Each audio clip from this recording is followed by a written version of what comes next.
પુષ્ટિ સંહિતા ભાગ બીજો, પાના નંબર 408 409 ઉપરથી ઓગાળના પ્રતાપથી મૂંગો કાનડ જશ ગાતો થઈ ગયો. આ પ્રસંગ ગુણમાલમાં પણ છે અને પુષ્ટિ સંહિતામાં પણ છે. આપણે પુષ્ટિ સંહિતામાંથી વાંચશું. પ્રભુ શ્રી ગોપેન્દ્રલાલજી ઉપલેટાથી નાગલખેડા પધાર્યા. પ્રભુ શ્રી ગોપેન્દ્રજી નાગલખેડા પધાર્યા છે અને નાગલખેડામાં આહિર વીરો પ્રભુજીને ગામમાં પધરાવી જવા માટે સામૈયું લઈને આવ્યો. એટલે વીરો કરીને જે આહિર માણસ છે એ ઠાકોરજીને સામૈયા કરવા માટે સામે ચાલીને આવે છે. પ્રભુ શ્રી ગોપેન્દ્રજી બધું ઘોડી ઉપર બિરાજીને પધારી રહ્યા છે. ત્યાં ચારણની વસ્તી હોવાથી ચારણ લોકો દર્શન કરવા નિમિત્તે બહાર આવ્યા. એટલે ભાઈ ગોપેન્દ્રલાલજી બધું ઘોડી ઉપર પધારે છે, સાથે વૈષ્ણવો ખવાસ રસાલો હોય એટલે બધા જોવા આવે છે કે આ બધા ક્યાંથી આવે છે એમ વિચારીને કુતૂહલ દ્રષ્ટિથી જોવા આવે છે અને દર્શન કરવા નિમિત્તે બહાર આવ્યા. જન્મથી જ મૂંગો બહેર ચારણનો દીકરો કાનડ એ પણ સાથે હતો. ચારણે પૂછ્યું, આ કોણ છે? મહારાજ કોણ છે?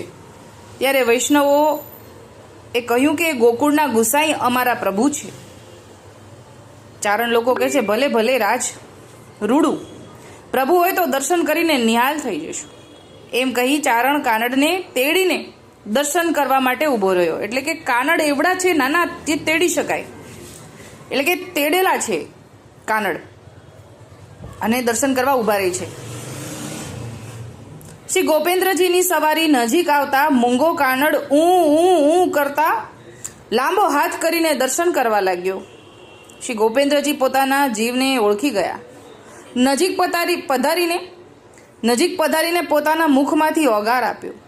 ચારણે કહ્યું, મહારાજ એ તો જન્મથી મૂંગો બહેરો છે.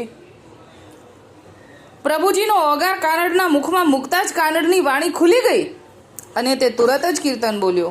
માકે મોલ આયો ગોપેન્દ્રજી, બાઢ્યો નવતમ રંગ રાજ મારે નીલા નીલા દાડા. સર્વ સમાજ આશ્ચર્યમુગ્ધ થઈ ગયો. એટલે આખા સમાજને ખબર હોય ને કે આને તો બોલતા આવડતું નથી, બોલતો જ નથી, મૂંગો બેરો છે, અને બોલવા લાગ્યો એટલે આશ્ચર્યચકિત થઈ ગયા. ચારણ જ્ઞાતિ આ પ્રતાપબળ જોઈને વિસ્મય પામી. શ્રી ગોપેન્દ્રજીએ આહિર વીરા ભૂપાલ તથા કાનડના ઘરના તથા કાનડને નિવેદન આપીને શરણે લઈ કૃતાર્થ કીધા. પછી તો ઠાકોરજીને પધરામણી થાય. ઠાકોરજી પધારે છે વીરાના ઘરે. ભૂપાલ અને કાનડના ઘરના બધાને નિવેદન શરણદાન આપે છે. કાનડ ઉપર ઘણી કૃપા કીધી ને તેમણે ઘણા જશ કીર્તન લખ્યા છે. તેઓ દાઢી થઈને પણ જશ બોલતા. પછી મોટા થયા પછી એ દાઢી થયા.